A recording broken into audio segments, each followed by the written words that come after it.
Bonjour. Aujourd'hui, on va parler des virus. On va voir leurs caractéristiques principales et quelques exemples de maladies qu'ils causent. Et on va terminer en parlant des prions. Les prions, peut-être qu'on ne sait pas c'est quoi. Ce sont des protéines infectieuses. Donc, ce sont des protéines qui favorisent le développement de protéines défectueuses comme elles-mêmes, puis ça finit par altérer, détruire les tissus. OK? Donc, on verra ça à la fin de cette capsule. Donc, commençons par les virus. C'est quoi un virus? Ben, on dit que c'est oui, un organisme acellulaire. Donc, c'est même pas considéré comme une cellule. Un virus, c'est pas autonome. Ça ne peut pas se reproduire tout seul. Donc, ça n'a pas les caractéristiques d'une cellule. Ça n'a pas tous les outils pour survivre. C'est ce qui fait en sorte, OK, que c'est un parasite intracellulaire obligatoire. Donc, pour survivre, pour se reproduire, un virus doit absolument entrer dans vos cellules, OK, ou dans les cellules de notre organisme, pour se reproduire. OK? Donc, il ne pourrait pas, par exemple, si vous avez une grippe, un rhume, vous toussez, dans vos sécrétions respiratoires, il y a des virus qui se déposent dans votre environnement. Ben, si ces virus-là demeurent dans l'environnement quelques heures, quelques jours, ils vont être détruits. Ils ne pourront pas se reproduire. Contrairement, par exemple, aux bactéries, si j'ai une pneumonie, je tousse, les bactéries tombent dans mon environnement, ben, il y a des chances qu'elles puissent survivre pas mal longtemps tout seules, puis même qu'elles puissent se reproduire. D'accord? Donc, c'est une grosse différence. Les virus ont un seul type de génome. Ce que ça veut dire, okay, c'est que leur génome est fait d'ADN ou d'ARN. Okay, là, j'ai dit les virus ont un seul type de génome. Dans le fond, ils ont un génome, mais ne possèdent dans leur structure qu'un seul type d'acide nucléique. Donc, c'est de l'ADN ou de l'ARN. Donc, tous les virus ont un génome. Il n'est vraiment pas fait comme le nôtre. Okay? Nous, c'est toujours de l'ADN. Oui, on a de l'ARN dans nos cellules, mais l'ARN sert à autre chose. Okay? L'ARN messager, ARN transfert, ARN ribosomal. Pour l'instant, ce n'est pas important de savoir tout ça. Mais les virus, leur génome, c'est ou bien de l'ADN ou bien de l'ARN.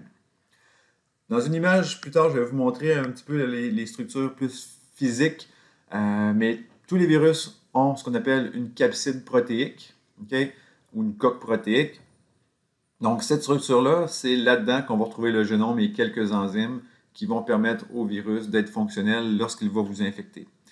Mais certains virus, okay, donc si je fais par exemple, ça serait la structure protéique, le génome, on va dire que c'est ça ici, là.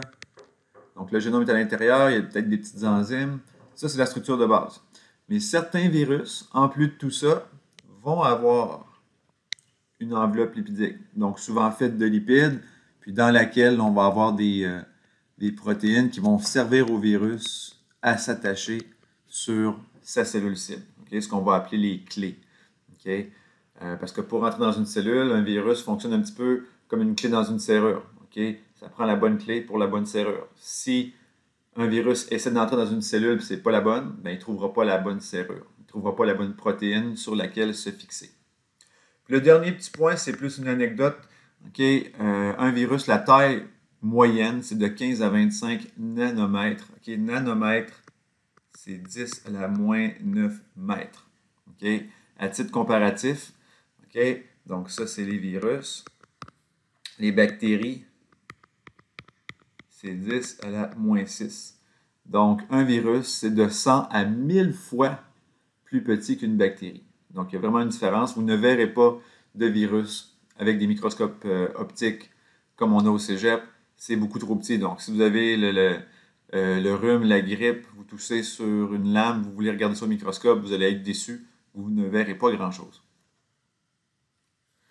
Si je compare maintenant les bactéries typiques avec les virus, okay? Pour l'instant, je sais qu'on a vu les rickettsia et les chlamydia dans le chapitre sur les bactéries, justement. Mais moi, je veux juste qu'on s'attarde là, à la comparaison bactéries typiques et virus. Donc, est-ce que ce sont des parasites intracellulaires? Les bactéries, pardon, non. Donc, il y en a des bactéries qui peuvent vivre dans les cellules, justement les rickettsia et chlamydia. Là. Mais normalement, les bactéries ne sont pas intracellulaires. Okay? Ils peuvent survivre, oui, dans votre corps, mais pas nécessairement dans vos cellules. Les virus, eux, c'est obligatoire. Okay?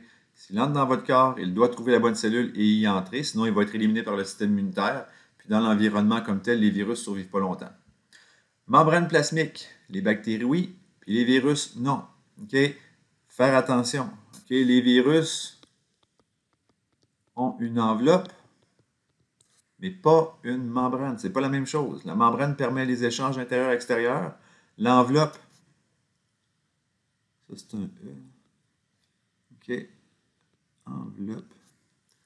L'enveloppe, elle, va permettre, OK, au virus seulement de s'attacher sur sa cible, mais ça ne va pas permettre d'échange d'oxygène ou quoi que ce soit. Les bactéries se divisent par scission-parité, les virus non. Les virus, dans le fond, utilisent votre machinerie cellulaire pour se multiplier. L'autre point, on l'oublie. Est-ce que les bactéries ont à la fois dans une même bactérie de l'ADN et de l'ARN? Oui, un peu comme nous. Les virus, non, c'est un ou l'autre. Est-ce que les bactéries peuvent faire leur propre ATP? L'ATP, c'est quoi? C'est une source d'énergie. Comme vous et moi, on respire et on mange pour permettre à nos cellules, OK, de produire de l'ATP. Puis c'est ça l'ATP qui nous fait bouger, qui fait fonctionner notre corps. Les bactéries ont aussi besoin d'ATP et elles le produisent elles-mêmes. Les virus, non. OK? Les virus ne peuvent pas produire d'ATP, ils ne sont pas équipés pour ça. Mais est-ce qu'ils ont besoin d'ATP pour fabriquer leurs protéines et tout? Oui. Mais ils vont prendre l'ATP de qui? De vous, de vos cellules. Les bactéries ont des ribosomes pour faire leurs protéines. Les virus, non.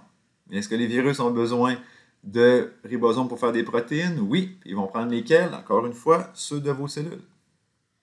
Les deux derniers points sont importants au niveau de la santé humaine. Est-ce que les bactéries, normalement, sont sensibles aux antibiotiques? Oui. Okay, c'est sûr, on ne parlera pas des résistances aux antibiotiques, mais généralement, un antibiotique, c'est fait pour tuer une bactérie. Tandis qu'un virus, même si tu pleures, okay, tu vas voir ton médecin, tu dis que tu as mal à la gorge ou que tu as, je sais pas moi, de la grosse toux, puis le médecin juge que ce que tu as, c'est un virus et non pas une infection bactérienne, ben, à ce moment-là, il faut que tu t'endures, il faut que tu prennes souvent des médicaments là, qui vont plus traiter les symptômes que le virus lui-même, mais il faut que tu attendes que ton système immunitaire fasse le travail. Okay? Tandis que si tu as réellement une infection bactérienne, bien là, les antibiotiques, normalement, devraient fonctionner. Le dernier point, l'interféron. L'interféron, c'est une molécule de votre système immunitaire. Okay? Les interférons, c'est une façon dont ont les cellules pour se défendre contre les virus. Donc, quand vous êtes infecté par un virus, okay, vous avez, encore une fois, un rhume, une grippe, okay, on pourrait parler de la COVID-19, mais je ne vous souhaite pas à personne. Okay? Donc, votre corps va sécréter de l'interféron et ça va orienter la réponse immunitaire vers une réponse antivirale. Donc, ça va préparer les cellules, activer les cellules à répondre contre ce virus-là. Tandis que les bactéries, non. Okay? D'ailleurs, les bactéries peuvent profiter du fait que vous avez une infection virale et que votre système immunitaire est occupé à lutter contre ce virus-là pour créer une surinfection. Donc, quand on est infecté par un virus, il faut prendre soin de nous, il faut se reposer, rester à la maison pour éviter d'attraper une bactérie qui, elle, pourrait compliquer les choses. Parce que la bactérie va dire « Hey, il n'y a personne qui s'occupe de moi, tout le monde s'occupe du virus. » Puis la bactérie va causer des problèmes. Petit meme que je trouve sympathique. Donc, Robin qui dit « I think I need antibiotics for my cold bang. Okay? It's a virus. » Donc, tu n'as pas besoin d'antibiotiques. Okay? Endure-toi, Robin. Dans le fond, je disais que c'était une anecdote tantôt. Là, on voit par exemple la taille de différentes cellules. Donc ici, on voit juste une fraction d'un globule rouge, donc de vos cellules sanguines. Vous avez la bactérie E. coli ici, okay, qui est quand même une bactérie relativement petite. Okay? Si vous avez eu la chance de la regarder au microscope quand on fait une coloration de grammes ou quoi que ce soit, cette bactérie-là, c'est pas la plus grosse. Okay? C'est une bactérie qui est très petite, de forme bacille, gramme moins. Mais regardez ici. OK. OK. Le virus de la polio, c'est un virus qui est extrêmement petit. Et là, très petit ne veut pas dire inoffensif. OK? Le virus de la polio peut causer des troubles respiratoires, des malformations, OK, des jambes, entre autres. Donc, c'est un virus qui peut faire beaucoup de dommages. C'est un virus qui peut être prévenu par la vaccination. Ça, c'est quand même bien. OK? Mais c'est ça. OK? Il ne faut pas se fier à la taille. Ebola, un virus quand même beaucoup plus gros, okay, puis d'une forme un peu plus linéaire. Ce virus-là, lui, OK, oui, la taille, on pourrait dire qu'elle fit avec sa pathogénicité. C'est un virus qui peut être très dangereux, qui cause des fièvres hémorragiques. encore une fois, il y a des vaccins qui sont essayés à l'essai là, pour le contrer. Okay? C'est un virus qu'on retrouve en Afrique pour l'instant. Donc, les caractéristiques structurales, je reviens là-dessus. J'avais fait un petit dessin tantôt. Donc, la capside protéique, c'est ce qu'on voit un petit peu en vert. Donc, les petites billes vertes, puis un petit peu les mauves. Là. Donc, les virus, eux, ont tous ça. Okay? Dans l'exemple que vous voyez, l'image que vous voyez, c'est le virus du VIH. Dans ce cas-ci, okay, le virus du VIH possède une enveloppe. Okay? C'est la même chose pour la grippe. C'est la même chose pour le virus qui cause la COVID-19. Donc, certains virus vont avoir une enveloppe. Donc, c'est ce que vous voyez en rouge. Okay?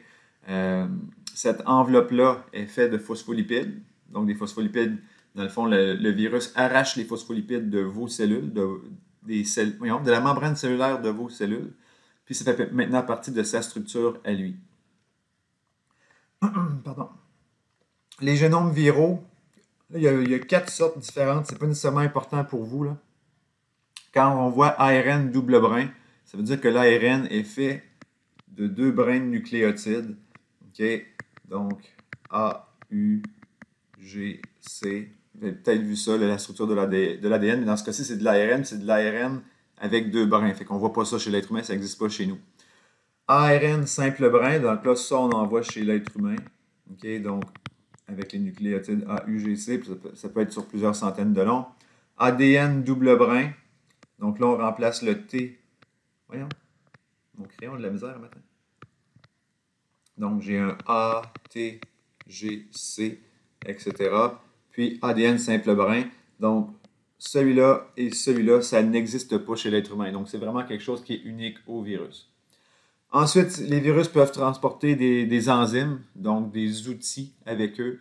Les enzymes, par exemple, pour les virus qui ont des génomes à ARN, ils ont des enzymes spécifiques, là, comme on voit sur sur l'image ici, la petite boule noire. Donc, des enzymes qui vont transformer leur génome d'ARN en ADN quand ils vont nous infecter. Okay? Donc, ça, c'est les structures de base des virus. Je pourrais rajouter aussi, je peux l'appeler comme ça, là, les spicules ou des protéines de surface. Donc, ça serait une autre structure qu'on retrouve sur tous les virus. Donc, dans le cas, par exemple, du VIH, on a ces protéines-là. Okay? Dans le cas du VIH, on l'appelle la protéine GP120. Donc ça, on peut l'appeler la clé. C'est la clé qui permet au virus de se fixer sur sa cellule cible et d'y entrer. Dans le cas de ce virus-là, du virus du VIH, la cellule cible, c'est une cellule du système immunitaire qu'on appelle la cellule T CD4. On va voir tout à l'heure, je vais vous montrer une petite animation, là, comment justement la clé permet au virus d'entrer dans la cellule. Petite énumération de maladies en fonction du type de génome. Encore une fois, vous n'allez pas apprendre tout ça par cœur. Ce sont des exemples. Donc, des virus qui ont un génome similaire au nôtre. Donc, on a les herpès viridés. Donc, virus de l'herpès, ça peut être l'herpès labial, donc ce qu'on appelle le feu sauvage. L'herpès génital. On a le virus Epstein-Barr. C'est un nom bizarre, mais ce virus-là cause la mono. Puis j'en parle parce que la mono, c'est transmis par la salive.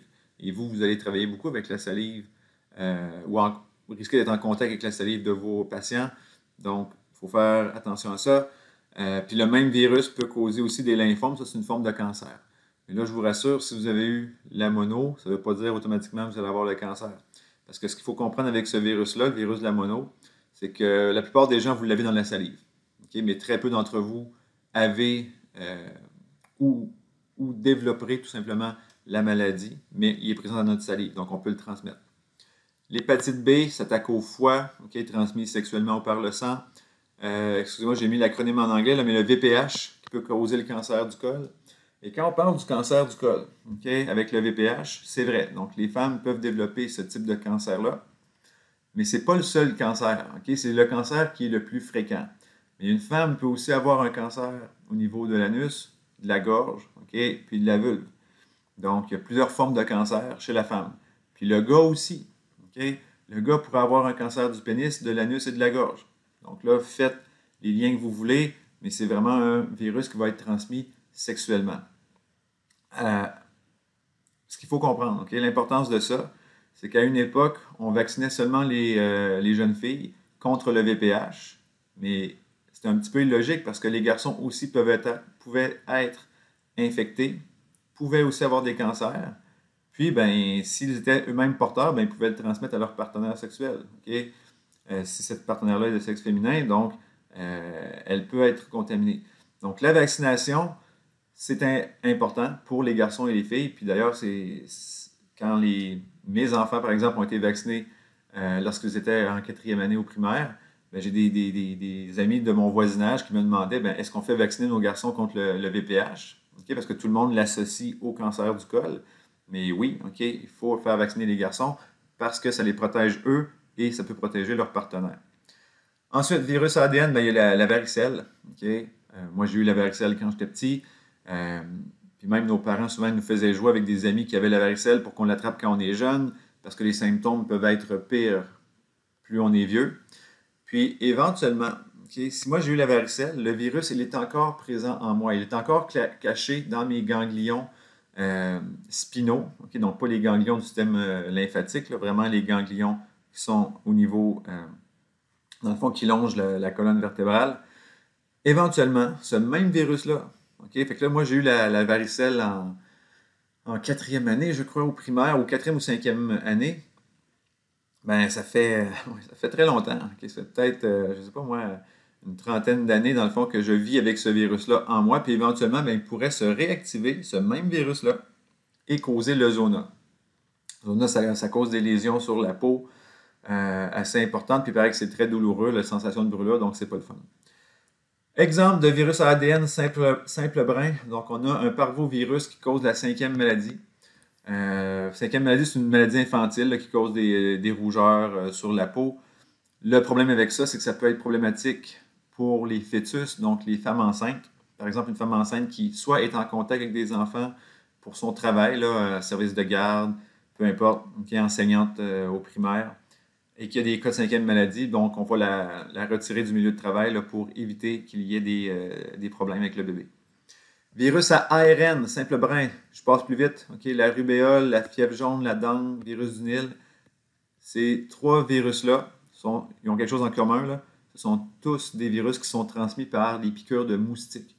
Okay? Donc d'ailleurs, la fièvre jaune, dengue, en fait, ouais, fièvre jaune et dengue, ce sont 2 virus qui sont transmis dans les régions plus tropicales. Mais si vous allez dans ces régions-là, on va vous parfois même exiger que vous soyez vacciné contre la fièvre jaune. Okay? Parce que ça peut être une maladie assez importante.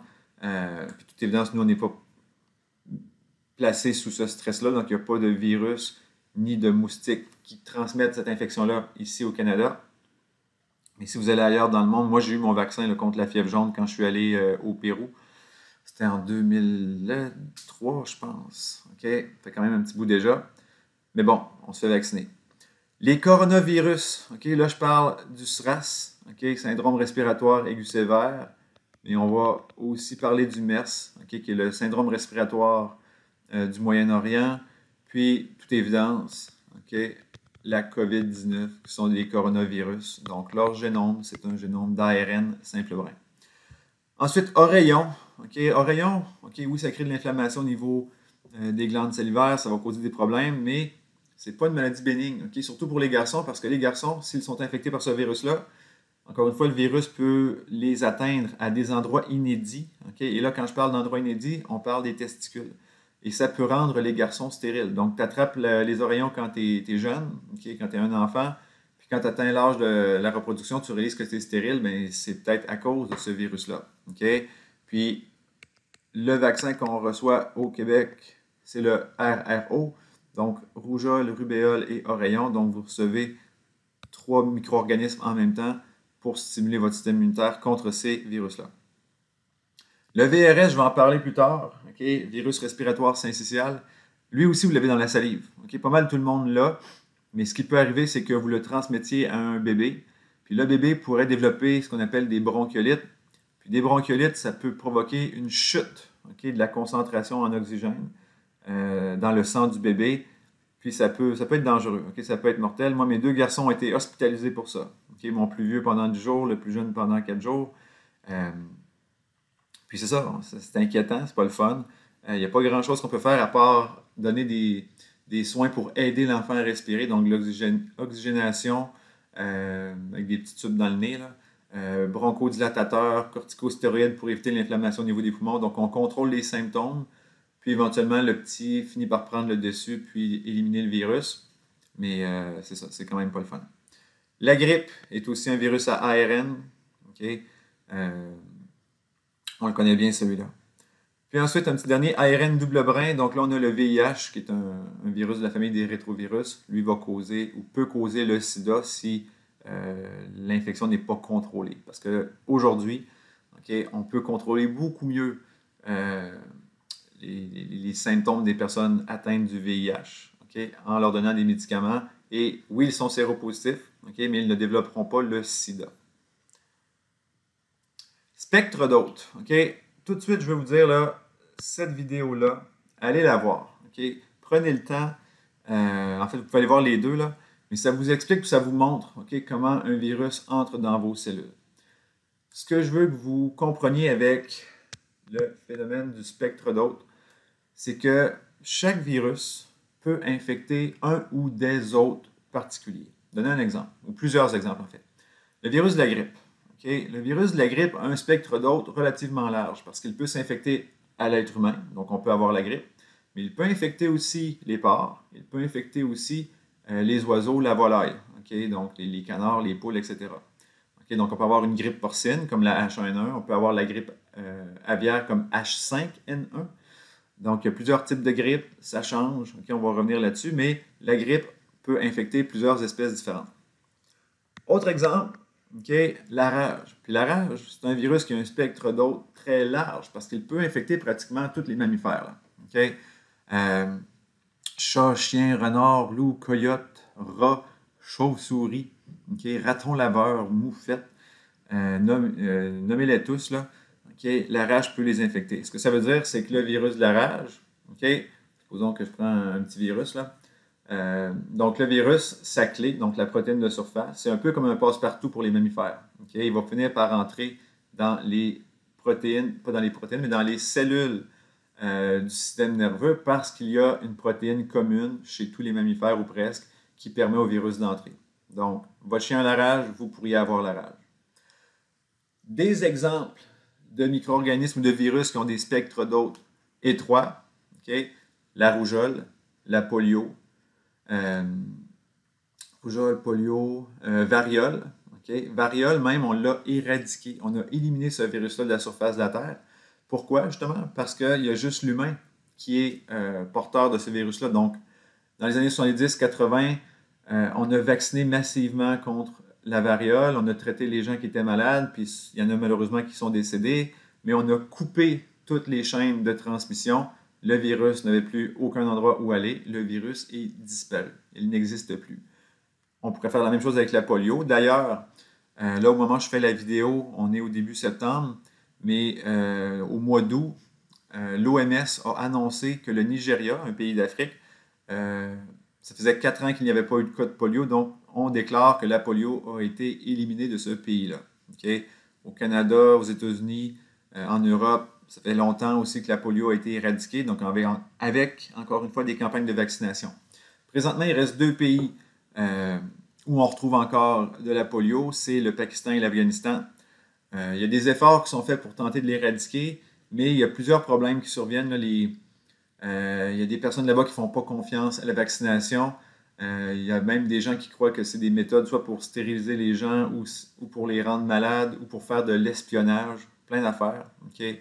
Il y a même des convois d'infirmiers, infirmières, médecins qui faisaient de la vaccination qui ont été assassinés. Donc, c'est pas reposant. Là. Tu te dis, crime, je veux aider les gens, je veux faire du bien, je veux vacciner les enfants pour les protéger, puis vous perdez la vie à cause de ça, c'est un petit peu triste. Mais bref, la polio, on pourrait l'éradiquer, la rougeole aussi. La rougeole, on peut l'éradiquer, puis c'est triste parce qu'avec le mouvement anti-vaccin, il y a des cas de rougeole qui recommencent à apparaître même au Canada.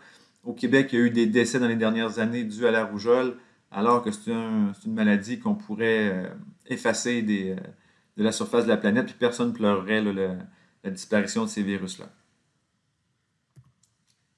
Donc, voilà.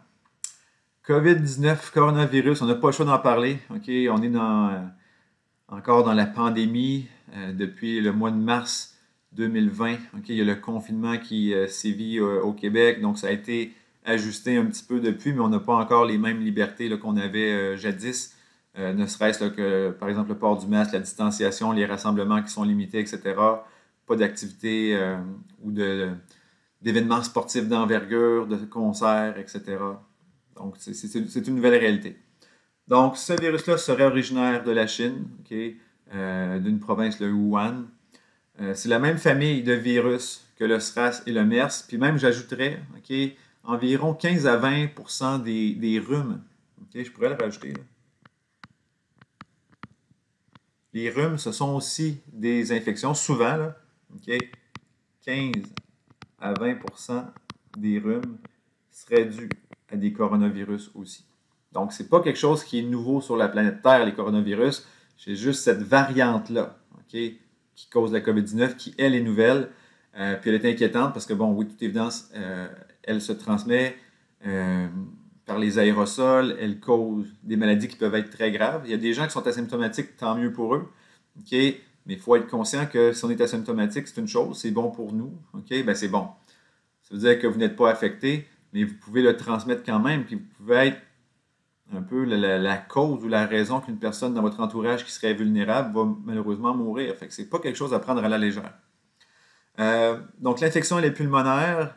Souvent, les décès, oui, le virus a un rôle à jouer, okay? Mais souvent, ça va être la réponse excessive de votre système immunitaire qui va créer beaucoup d'inflammation au niveau des poumons, l'arrivée de liquide dans les poumons, puis les gens vont mourir suite à ça.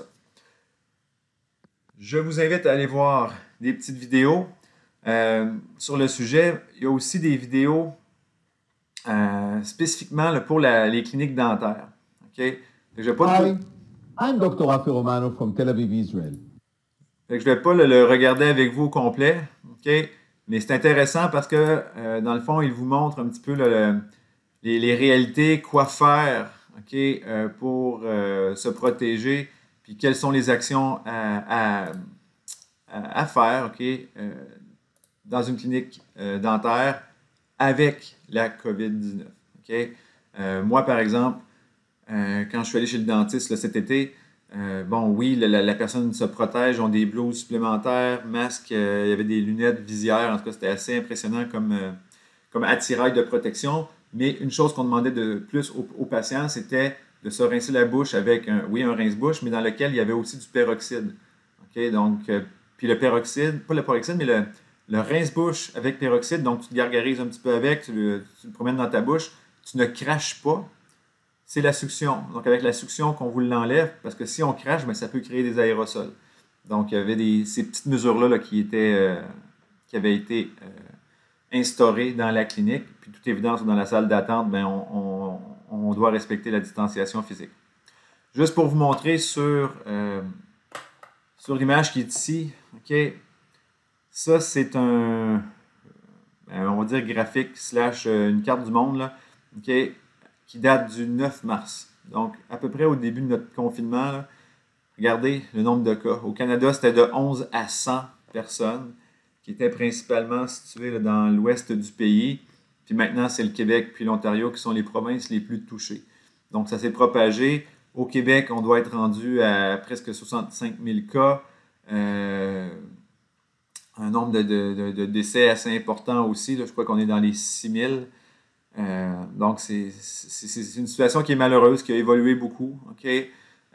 L'été, on a connu une petite accalmie, mais là, avec le retour à l'école et tout ça, il faut être plus prudent pour éviter que le nombre de cas recommence à augmenter. Okay? La fameuse deuxième vague, là, il faut en limiter l'impact. Vidéo hyper intéressante. Okay? J'ai fait une entrevue avec une ancienne étudiante qui était étudiante ici en la technique TAB. Donc, technique d'analyse biomédicale, et maintenant, elle travaille à l'hôpital de Gatineau. Donc, elle nous explique okay, comment sont faits les tests pour détecter la COVID, comment on fait l'analyse, combien de temps ça prend. Puis elle explique un petit peu son travail, donc c'est super bien fait. Je vais vous mettre le lien soit sur Léa ou je pourrais le mettre dans une petite, vous allez voir une petite bande apparaître ici, là. Donc, allez regarder la vidéo, c'est intéressant, puis je pourrais poser des questions d'examen là-dessus. Donc, faites une petite recherche. Virus de la grippe. OK? Pourquoi c'est toujours H? Pourquoi c'est toujours N? OK? Le H, on a les définitions ici, là. Dans le fond, c'est l'abréviation pour hémagglutinine. Cette protéine-là, c'est les petits cônes jaunes que vous voyez là, sur le virus. C'est une des clés du virus. Okay? C'est ce qui permet au virus de s'attacher ou de s'accrocher sur sa cellule cible. Tandis que le N, c'est neuraminidase, les espèces de petits champignons rouges et verts. Okay? Ça, c'est la neuraminidase, donc c'est une protéine qui permet au virus d'entrer dans la cellule. Donc, ça prend ces deux clés-là, une qui nous permet de s'attacher, l'autre qui nous permet d'entrer, pour que le virus vous infecte. Encore une fois, il y a des petites vidéos intéressantes, mais un petit peu plus peut-être techniques, qui vous montrent comment le virus s'attache à vos cellules et comment il entre. C'est vraiment, disons, un niveau assez élevé là, de connaissances, mais si ça vous intéresse par curiosité, vous pouvez aller le voir. Donc, la grippe, on la connaît. Une des grippes qu'on connaît, c'est la H1N1. Vous avez peut-être passé par là il y a plusieurs années, peut-être une dizaine d'années. Donc, il y a eu des campagnes de vaccination importantes. On a eu la peur que ça attaque les enfants et tout, parce que je me rappelle quand moi, on est allé faire la file au centre d'achat à Gatineau pour avoir droit de se faire vacciner. Donc, ils me donnaient un petit coupon. Dans la semaine qui précédait, il y avait un enfant de, je pense, c'est 8 ou 10 ans qui était décédé à Toronto. Donc là, tous les parents ont commencé un petit peu à avoir peur parce qu'on s'est dit, le virus peut tuer les enfants. Les grippes H1N1, okay, ce sont des grippes porcines. Donc, il y a eu l'épisode dans les années 2000, mais il y a aussi eu la grippe espagnole. La grippe espagnole, c'était une H1N1. Okay? Puis on dit qu'elle est la grippe espagnole pour la simple raison que ce sont les journaux espagnols qui en ont parlé en premier.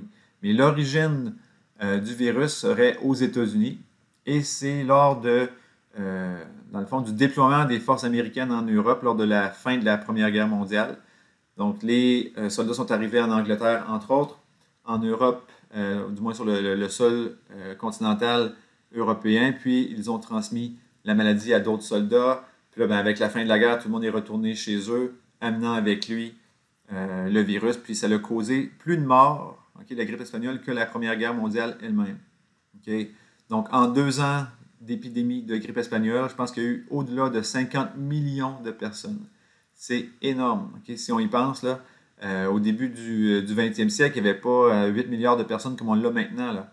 Il y en avait moins. Puis là, si on s'imagine aussi que les transports, quand même un petit peu moins efficaces que maintenant, donc ça a causé beaucoup, beaucoup de dommages. C'est sûr que maintenant, bon, les systèmes de santé sont plus performants et tout, mais en même temps, et tout aussi. Les voyages, les transports sont plus fréquents, du moins ils l'étaient avant l'arrivée de la COVID comme telle. Voilà. Virus Ebola, qui est un virus filamenteux. Ce virus-là cause des fibres hémorragiques. Vous allez saigner de tous vos orifices, là. Les yeux, le nez, les oreilles, la bouche, les organes génitaux, l'anus. Dans le fond, ce qui arrive, c'est que vos vaisseaux sanguins sont détruits par le virus. Donc, vous allez saigner de l'intérieur. En fait, vos organes les plus vascularisés, dans les pires cas, les poumons puis le foie, peuvent être réduits en bouillie. Donc, vous allez mourir. Certaines souches du virus ont un taux de mortalité, c'est un 0, là. De 90%, donc c'est énorme. 9 personnes sur 10 qui en meurent. C'est d'une tristesse épouvantable. Le virus sévit surtout en Afrique. Puis là, si vous regardez même la caricature ici, là. Mon crayon. Mon crayon ne marche plus. Donc, on voit les yeux, de la mort, qui ont la forme de l'Afrique. Donc, c'est triste. Ce qui nous aide, c'est que le vaccin qui a été développé semble bien fonctionner, semble être prometteur. Donc, on pourrait diminuer l'effet négatif de ces infections-là, puis sauver des milliers de personnes. Virus Epstein-Barr, virus dans votre salive. La plupart des adultes, vous êtes porteurs, mais c'est une infection qui peut rendre surtout les adolescents, adolescentes malades. Donc, c'est quoi? Vous allez avoir de la fatigue, léthargie, etc. Donc, vous resterez à la maison au lit pendant parfois plusieurs mois. Donc, il y a des personnes, même que je connais, des étudiantes qui avaient quasiment perdu une session au complet suite à une infection comme celle-là. Mais il faut être réaliste aussi, ce n'est pas toutes les personnes qui attrapent le virus qui développent la mono, et ce ne sont pas toutes les personnes qui attrapent la mono, comme je l'ai dit, qui vont développer aussi un lymphome. Les hépatites, hépatite A, elle, vous pouvez l'attraper, dans le fond, quand vous buvez ou mangez quelque chose qui a été lavé avec de l'eau contaminée. C'est une contamination fécale-orale, donc vous allez éliminer le virus dans vos selles, ça se ramasse dans l'eau, ou si une personne va à la toilette, ne se lave pas les mains correctement, puis vous prépare une salade, par exemple, vous pourriez vous contaminer comme ça. L'hépatite A, il n'y en a pas nécessairement beaucoup au Canada, mais si vous allez dans certains pays où le virus est beaucoup plus présent, c'est une bonne idée de vous faire vacciner. D'ailleurs, les enfants, souvent maintenant, sont vaccinés en 4e année aussi, en même temps que le vaccin pour le VPH, on les vaccine contre l'hépatite A et l'hépatite B. L'hépatite B, ça prend plus que le fait de boire un verre d'eau pour être contaminé, donc c'est par les voies sexuelles ou par le sang, donc drogue injectable ou quoi que ce soit. Puis hépatite C, souvent c'était la transmission par le sang, du sang contaminé. Il y a eu des cas comme ça au Québec, à l'époque où c'était la Croix-Rouge qui gérait les banques de sang. Les tests n'étaient pas au point encore, puis il y a des gens qui ont reçu, c'est plate, là, tu vas à l'hôpital, je sais pas, tu as eu un accident où tu te fais opérer, puis tu dois recevoir du sang, puis tu es contaminé comme ça. Petite anecdote là-dessus, il y a une dame, la maman d'une de mes anciennes étudiantes en inhalothérapie, qui a reçu justement un don de sang comme ça et qui a été contaminé, mais on l'a traité, on l'a soigné, puis on lui a donné des doses d'interféron, j'en parlais tout à l'heure, la molécule qui vous aide à lutter contre des virus, et la personne est guérie de son hépatite comme ça. C'est quand même une bonne nouvelle dans les circonstances. On a tourné quelque chose de très dramatique, négatif, en quelque chose de positif avec un traitement à l'interféron. L'herpès labial, feu sauvage, herpès buccal, donc c'est la manifestation d'un virus qui va se faire au niveau de la bouche. Ce virus-là, une fois que vous l'attrapez, il reste toujours en vous de façon latente, donc vous ne vous en débarrasserez pas. Il peut se réactiver de temps à autre, stress, changement hormonal, prise de médicaments, même les anovulants peuvent entraîner l'apparition ou l'expression du virus. Si vous avez un feu sauvage, c'est pas le temps d'aller bécoter un bébé naissant. Ça, c'est un petit peu cruel dans un sens, parce que par exemple, moi, ma conjointe, lorsqu'elle a accouché, ça amène du stress, de la fatigue, plein de choses, changements hormonaux, donc elle a eu des feux sauvages, mais c'était pas le temps d'embrasser un enfant. Puis Dieu sait qu'une maman veut bien embrasser son enfant lorsqu'il naît, mais il ne fallait pas le faire parce que ce virus-là, chez l'adulte, chez l'adolescent, ça va causer des petites lésions qui vont disparaître après quelques jours. Mais chez un bébé, ça pourrait avoir des atteintes graves au niveau des yeux, du visage, du système nerveux, donc il faut faire attention à ça. D'autres types de virus de la famille des herpès viridés, il y a l'herpès génital, c'est pas la même chose. Si vous avez des feux sauvages, ça ne veut pas dire que vous avez l'herpès génital et vice-versa. Puis la varicelle, zona, c'est de la même famille de virus. Puis souvent, ce sont des virus justement qu'on ne peut pas vraiment se débarrasser, ils vont rester en nous. Souvent, on peut contrôler leur expression. Donc, par exemple, si vous sentez qu'il y a un petit feu sauvage qui s'en vient, vous pouvez appliquer certains produits, certains antiviraux qui vont limiter, disons, l'ampleur que va prendre la lésion. Le VRS, la photo que vous voyez, c'est mon fils, Jonathan, qui a été hospitalisé pendant 10 jours dans le temps des fêtes en 2006. Donc, disons Noël 2006, puis jour de l'an, début 2007. Donc, Jonathan avait à peu près 6 semaines quand c'est arrivé, donc il était très jeune. Est-ce que c'est moi qui lui a transmis mon virus? C'est possible, dans ma salive, parce que le virus provient de la salive. Mais aussi, il faut tenir compte du fait que ça, c'est moi qui n'ai pas été super brillant. Même si je suis microbiologiste, des fois, les émotions prennent le dessus. Puis, j'ai voulu amener mon fils dans les gros parties de famille du temps des fêtes pour le présenter à tout le monde. Puis là, c'est ça, tout le monde l'a bécoté, tout le monde l'a chatouillé. Fait que il a peut-être été contaminé à ce moment-là aussi. Bronchiolite, l'enfant est léthargique, la respiration va être sifflante, on va voir les côtes là, rentrer un petit peu quand il respire. Donc, c'est pas le fun. La saturation d'oxygène qui, dans son cas, était baissée en bas de 90%. Donc, dès qu'on est arrivé à l'hôpital, ils l'ont pris tout de suite sous leur aile. Puis ils l'ont emmené dans une chambre, puis on a pris bien soin de lui, heureusement, mais ça a été long quand même, 10 jours, là, tu t'inquiètes pour ton enfant. Donc les modes de transmission, c'est la salive. Okay? Donc, est-ce que c'est juste en le bécotant? Est-ce que c'est des fois juste en parlant, tu postillonnes? Il y a plein de... Si c'est un enfant qui est un petit peu plus vieux, des fois, on prend une cuillère, puis vous savez, on va juste toucher avec le bout de notre langue pour voir si la bouffe est trop chaude. Mais ça pourrait être un contact comme celui-là. Dans le cas de Jonathan, ce n'était pas le cas parce qu'il était allaité. Donc, ce n'est pas la salive qui a été déposée sur une cuillère, mais il y a plein de façons dont on peut transmettre de la salive là, à un enfant. Mais il va bien maintenant, il est en parfaite santé. C'est ça. Ça a été un moment difficile au début, mais ça a passé, puis maintenant, c'est juste un mauvais souvenir. Puis dans le fond, quand je parle de virus respiratoire syncytial, là, dans le fond, ce qui arrive, c'est que supposons que vous avez plein de cellules pulmonaires. Le virus infecte une cellule. Et ce que ça va faire, c'est que le virus va provoquer la fusion de toutes les cellules adjacentes. Donc, on va se ramasser avec une grosse cellule. Mais cette grosse cellule-là, elle ne sera pas efficace pour faire des échanges gazeux, donc faire rentrer l'oxygène dans le sang, faire sortir le CO2 du sang. Donc, la concentration en oxygène, ben, elle va chuter. Mais heureusement, avec des bons soins, il est passé à travers.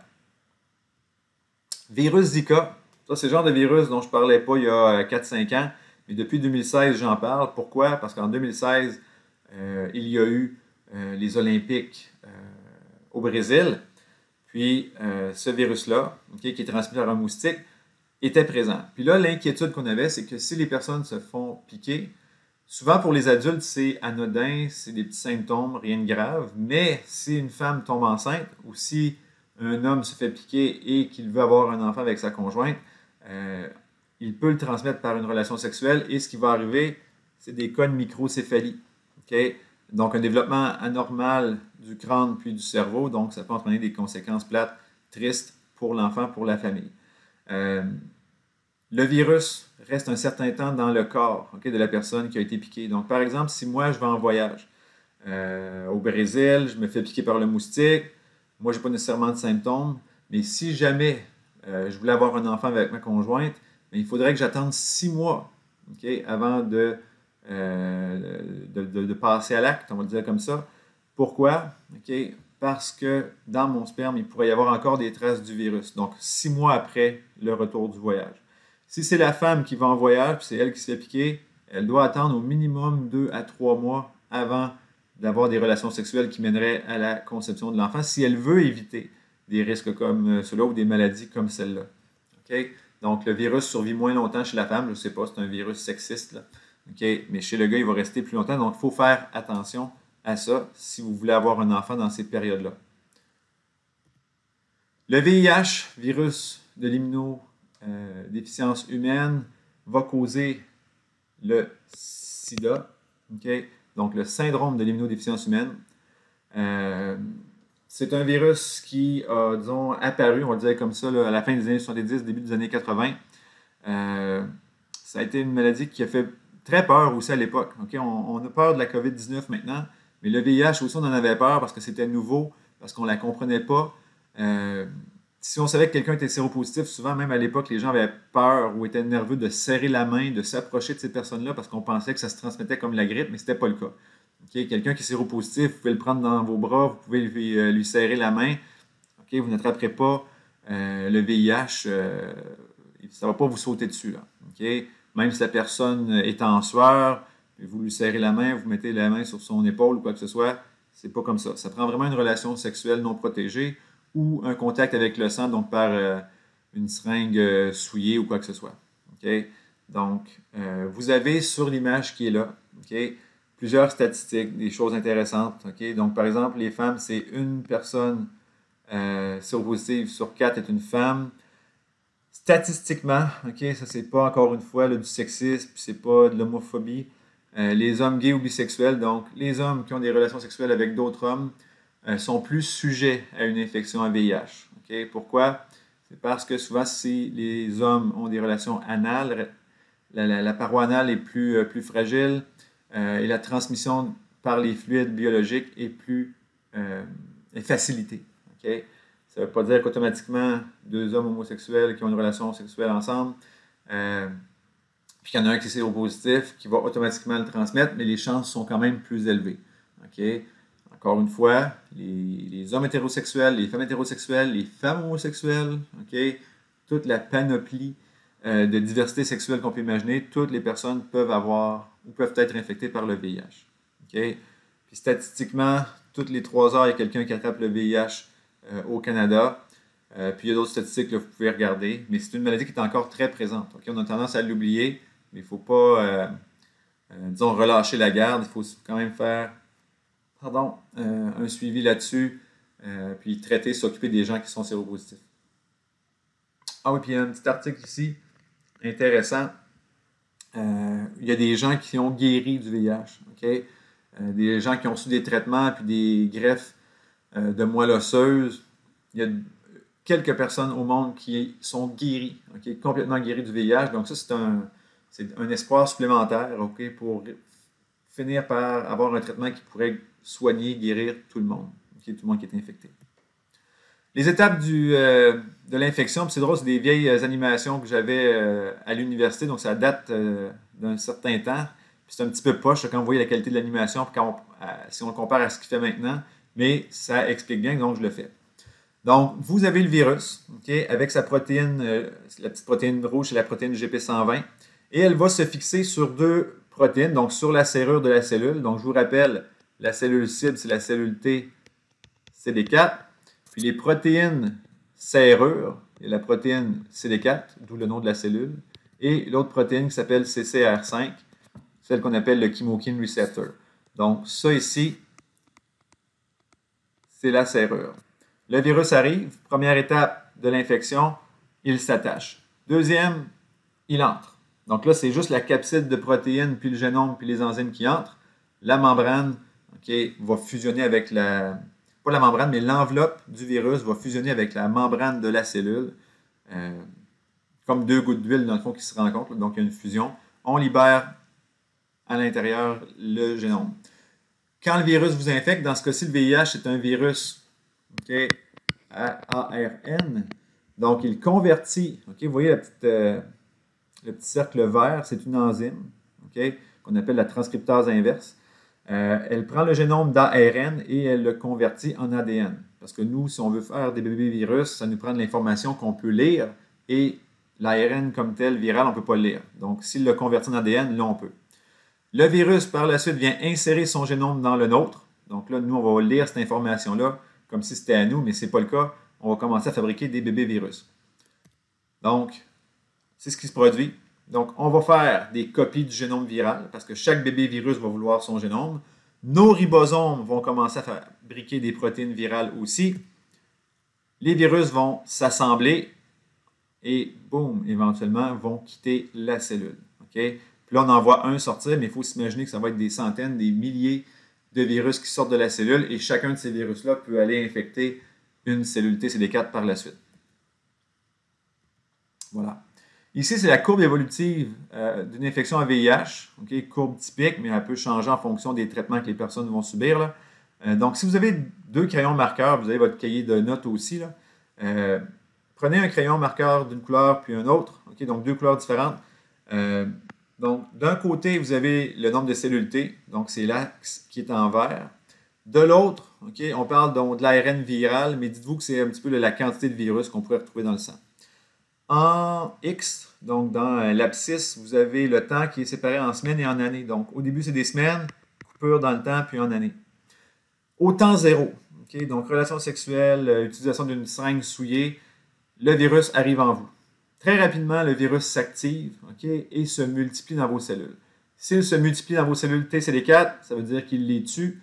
Donc, lui, le virus augmente, mais les cellules TCD4 vont diminuer. C'est normal, on en tue. Aussi vite il a monté, aussi vite il va par la suite demeurer latent, il va se cacher okay, dans vos cellules. Donc ici, là, il y a vraiment une période de latence. Okay? Mais pendant tout ce temps-là, OK, la personne est séropositive. Donc, vous êtes porteur, porteuse du virus du VIH. Éventuellement, puis là, c'est triste, après des mois, des années, le virus peut s'activer, puis il va s'activer beaucoup. Ce que ça va faire, c'est que ça va entraîner une chute prononcée du nombre de cellules TCD4. Les cellules TCD4, c'est des cellules qui sonnent l'alarme, c'est des cellules qui activent le reste du système immunitaire. Donc, si ces cellules-là ne sont plus là, il n'y a plus personne qui active les autres cellules. Donc, vous êtes maintenant immunosupprimé ou immunodéprimé. Puis, ce n'est pas le VIH comme tel qui vous tue, mais ça va être toutes les autres infections qui vont profiter du fait que vous n'avez plus de système immunitaire pour vous infecter, vous rendre malade. Puis, il y a aussi des cancers qui vont apparaître ou malheureusement là, qui pourraient entraîner votre mort. Donc, il y a plein de façons que le virus cause des désordres, mais ce n'est pas lui nécessairement qui vous tue, c'est toutes les autres surinfections ou cancers qui vont arriver par la suite. Donc, quand ça ici, ça monte, ça descend, c'est dans cette zone-là qu'on peut considérer que la personne... Pourquoi? Le crayon, des fois, il marche, puis il ne marche plus. OK. Donc, je voulais juste écrire SIDA de toute façon, là. OK, c'est ce qui va se produire. Virus Nipah, OK, j'en glisse un mot parce que c'est un nouveau virus. Okay? L'OMS le surveille comme il a surveillé le Zika et Ebola. Donc, c'est un virus qui semble se propager par de grandes chauves-souris frugivores. Okay? Donc, des chauves-souris, dans le fond, qui se nourrissent de fruits. Souvent, donc, c'est si les personnes chassent ces chauves-souris-là, sont en contact avec leurs cadavres, ou ça pourrait être même avec les déjections. Okay? Donc, si la chauve-souris libère ses excréments, les personnes sont en contact avec ça pour diverses raisons. Ça va être dangereux. Le taux de mortalité est très préoccupant. Okay? Donc, 70% de mortalité pour les personnes qui ont contracté ce virus-là. Donc, on surveille beaucoup le virus. Okay? Pour l'instant, c'est sûr, en Amérique du Nord, on n'a pas ces chauves-souris-là. Donc, techniquement, on est à l'abri un petit peu de ça. Mais si vous allez en voyage, bien, vous pourriez être susceptible d'attraper une infection comme celle-là. Pour l'instant, je crois que les contaminations personne à personne sont limitées, heureusement, parce que là, si ça se transmettait de personne à personne par la suite, bien là, juste quelqu'un qui va en voyage revient, puis ça se propage dans la communauté au Québec, au Canada, ça serait inquiétant. Mais pour l'instant, ça semble être sous contrôle, mais il faut avoir ça à l'œil. Les étapes, on l'a vu, OK? Les étapes un petit peu dans les petites animations sur le VIH. Donc, il y a 5 étapes. Puis là, on parle d'un virus à ADN. OK? Pourquoi mon crayon, des fois, il marche, puis des fois, il ne marche pas? OK? Donc, la première étape, c'est l'attachement. Donc, le virus, OK, reconnaît la cellule cible. Donc, on le voit ici. OK? Puis, il va venir s'attacher. Deuxième étape, il entre. OK? Donc, je m'attache. Ensuite, j'ouvre la porte, puis j'entre. Troisième étape, et là, sur l'image, on l'a subdivisé en plusieurs étapes, c'est la biosynthèse. Donc, je vais fabriquer des copies du génome, je vais fabriquer des protéines. Donc, dans le fond, je vais fabriquer les morceaux de mon virus. Ensuite, quatrième étape, bien là, ça va être l'assemblage. Je prends ces morceaux-là et je les relie les uns aux autres pour fabriquer un virus fonctionnel. Et quand j'ai plein de virus fonctionnels, bien là, okay, je vais avoir la libération. Donc, les virus vont faire éclater la cellule et vont se propager à d'autres.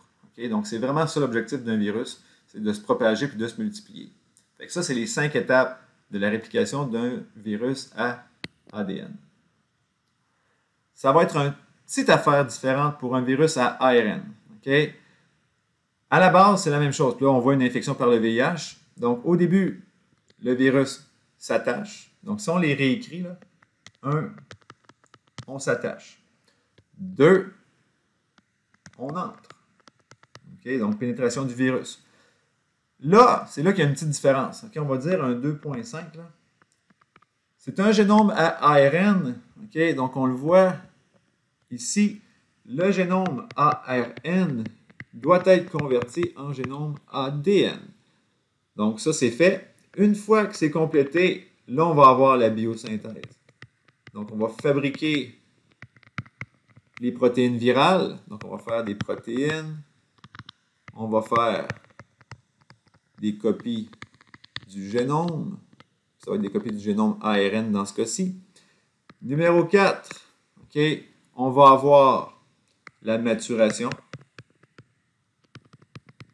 ou l'assemblage des morceaux. Là. À l'examen, vous pouvez écrire le terme qui vous convient. Là. Si je vois que vous comprenez, c'est parfait pour moi. Okay? Et 5, donc je vais écrire sortie, c'est juste moins long, là.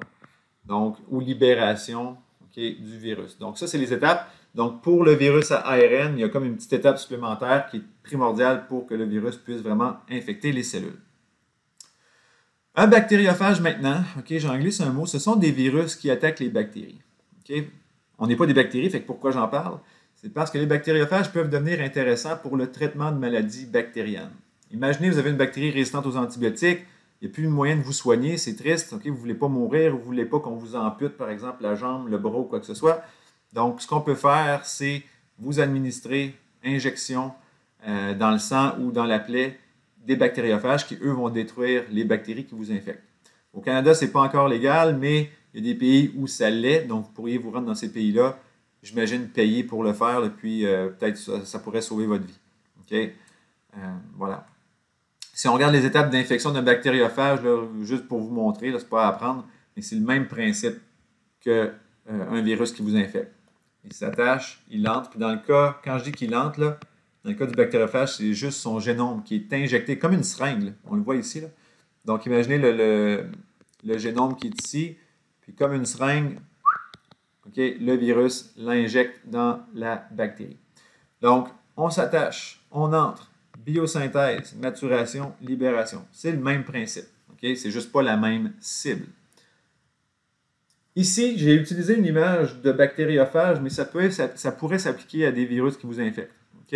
Au départ, il y a deux types de cycles que le virus peut faire. Un cycle lytique ou un cycle lysogénique. Le cycle lytique, donc le virus s'attache à votre cellule, puis très rapidement va entraîner la lyse. Donc le cycle lytique, ça détruit la cellule. Un rhume, une grippe, la COVID-19. Le virus ne reste pas dans votre corps 6 mois. Là. Il va vous infecter, puis très rapidement, il cause la maladie. Très rapidement, il tue vos cellules. Cycle lytique. Certains virus, par contre, puis ça peut être le cas du VIH, ça peut être le cas des virus de l'herpès, ça peut être le cas du virus de la varicelle. Donc, ils vont entrer dans votre cellule, mais une fois qu'ils vont avoir inséré leur ADN dans votre ADN, ils vont rester dans vos cellules, puis ils peuvent y rester longtemps. La varicelle, là, peut rester dans mon sang, pas dans mon sang, mais dans mes ganglions pendant des années. Herpès, vous gardez ça à vie aussi. Mais pour des raisons quelconques, stress, des fois ça peut être un coup de soleil, ça peut être la prise de médicaments, n'importe quoi, la fatigue, le virus va sortir de son cycle lysogénique et va s'activer et causer la lyse de la cellule. Donc, par exemple, la varicelle, il est en latence, il est en cycle lysogénique, puis éventuellement, il se réveille, puis il cause le zona. L'herpès est en latence dans votre bouche, éventuellement, se réveille, cause un feu sauvage. Donc, il y a une distinction entre les deux. Virus et cancer, rapidement, certains virus, on en a parlé, causent des cancers. Ils vont dérégler la mitose, la division cellulaire, vont causer plein de problèmes dans la cellule, vont activer ce qu'on appelle des oncogènes. Oncogène, dans le fond, c'est un gène qui entraîne la formation de cellules tumorales. Onco, ça veut dire cancer. Là. Oncologie, donc c'est la branche de la médecine qui s'occupe des cancers. Bref, virus Epstein-Barr qui cause la mono peut causer un lymphome de Burkitt. Le VPH, encore une fois, c'est l'acronyme en anglais. Là. Donc le VPH cause le cancer du col, mais vous pouvez rajouter cancer de la gorge, de l'anus, autant goffé, puis cancer du pénis pour le garçon. Donc c'est les deux sexes qui peuvent être atteints. Certains rétrovirus causent des leucémies. Les virus des hépatites B et C peuvent causer des cancers du foie. Donc ça, c'est des réalités qui sont malheureuses. D'autres réalités dont dépendent... D'autres réalités concernant les virus, c'est le côté positif. Comme je viens de le mentionner, certains virus donc, peuvent nous aider à traiter des infections bactériennes. Donc, certains bactériophages peuvent éliminer des bactéries. Et il y a eu le cas, vous pouvez aller voir l'article qui est ici, là, une femme qui a été traitée avec succès. Je pense que c'était une infection staphylocoque, si je ne me trompe pas, résistant. Puis on lui a administré des bactériophages, puis elle a survécu. Donc, c'est quelque chose d'intéressant, de prometteur. D'ailleurs, le traitement d'infection par les bactériophages, ça existait avant l'invention des antibiotiques ou la découverte des antibiotiques. Les antibiotiques, c'est au début des années, on va dire, années 30, puis commercialisation dans les début des années 40, où on a vu les antibiotiques. Okay? Fait on connaissait déjà les bactériophages avant et on les utilisait avant. Mais quand on a découvert les antibiotiques, les molécules chimiques qui proviennent des moisissures, entre autres, c'était tellement plus facile à produire, puis plus facile à utiliser qu'on a mis de côté les recherches sur les bactériophages. Mais maintenant, on fait un retour à ça parce que les antibiotiques deviennent de moins en moins efficaces, fait qu'on veut trouver une solution de rechange. Aussi, on pourrait utiliser, là j'ai dit aussi que les virus pouvaient causer des cancers, mais on pourrait utiliser d'autres virus pour détruire les cancers. Imaginez, là, on prend un virus, puis on le modifie génétiquement pour que sa clé, donc les protéines de surface, reconnaissent des serrures qui seraient seulement retrouvées sur les cellules tumorales. Donc, par exemple, vous avez une cellule normale, le virus ne peut pas entrer. Mais vous avez une cellule tumorale, le virus entre. Okay? Va s'y multiplier, va tuer la cellule tumorale. Okay? Donc, un virus qu'on aurait modifié. Okay? Donc, on modifierait par exemple la clé pour qu'il reconnaisse les cellules tumorales. Bien, à ce moment-là, ça serait bien, on pourrait tuer ces cellules-là, puis les cellules saines seraient laissées intactes. On pourrait aussi, avec certains virus, traiter des maladies génétiques. Donc, donner de l'information génétique au virus pour qu'il nous aide, nous. Par exemple, vous êtes hémophile, donc ça veut dire qu'il vous manque un gène ou que vous avez un gène défectueux pour une protéine qui entraîne la coagulation. Donc, imaginez encore une fois, si on modifie un virus, puis que le virus transportait le gène correct, le gène sain, le virus vous infecte, transmet l'information génétique normale, ça vous rend maintenant la capacité de coaguler normalement. Il y a aussi l'histoire de Jonathan Pitre. C'est un petit gars d'Ottawa. C'est une histoire triste parce que le jeune homme là, est décédé.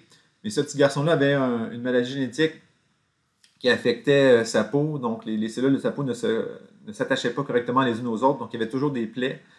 Et ce qu'on voulait faire, c'était un traitement avec des virus qui allaient envoyer de l'information génétique dans ces cellules pour lui permettre de cicatriser normalement et que sa peau se tienne bien. Malheureusement, il est décédé avant que ça fonctionne. Puis ce qui est triste, c'est que pour la même maladie, il y a un enfant qui a été traité avec succès. Je crois que c'était au Royaume-Uni. Donc, il y a de l'espoir pour les gens qui ont cette maladie-là grâce au virus. Les prions maintenant, c'est un autre groupe de, on va dire micro-organismes, mais comme tel, c'est des protéines. Un prion, c'est une protéine qui va être défectueuse, mais elle va favoriser le développement d'autres protéines défectueuses comme elle. L'accumulation de ces protéines défectueuses dans les cellules va finir par entraîner la destruction des cellules. Puis le problème avec ça, c'est que ça se passe souvent dans des cellules nerveuses. Donc, si c'est dans votre cerveau, puis que les cellules se font détruire par les prions, bien, éventuellement, c'est clair que vous allez perdre des fonctions. Ça pourrait entraîner des formes de paralysie, ça pourrait entraîner des problèmes au niveau cognitif, intelligence, dans la sensation, etc. Donc, c'est quelque chose de majeur. La découverte de ces prions-là, puis l'étude des prions, a valu un prix Nobel à l'Américain Stanley Prisoner, parce que c'était quand même une découverte majeure. Je pense que c'était en 96 ou 97 qu'il a reçu son prix Nobel pour ses recherches là-dessus. Des maladies causées par ça, vous avez, en fait, avant de décrire les maladies, juste vous montrer les images qui sont là. Donc ça, c'est une coupe tissulaire d'un cerveau normal. Ça a l'air de ça. Mais un cerveau avec une infection en prion, on peut voir les différents trous. Ça devient vraiment comme un fromage gruyère là, ou comme une éponge. Donc, il y a plein de trous qui apparaissent dans le cerveau. Puis, toute évidence, ça va avoir des conséquences sur plusieurs fonctions de votre corps. Des maladies maintenant causées par ça. Donc, on a la tremblante du mouton. Là, on s'éloigne de l'humain, mais on voit que le mouton est vraiment magané. Puis, c'est pas temps de faire un méchoui. Vous ne voulez pas manger ce mouton-là non plus. Et si c'est une brebis, vous ne voulez pas boire son lait parce que ça pourrait être contaminé. Donc, malheureusement, là, cette bête-là est condamnée à mort de toute façon. Il y a la vache folle, qui est une maladie causée par les prions. Mais les volets humains de ça, on a le courroux.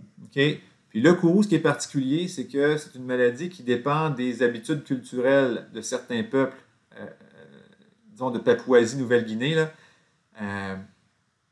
Quand je dis culturel, on s'entend, c'est que les gens ont des rites funéraires particuliers, c'est qu'ils vont manger des parties du corps d'une personne décédée.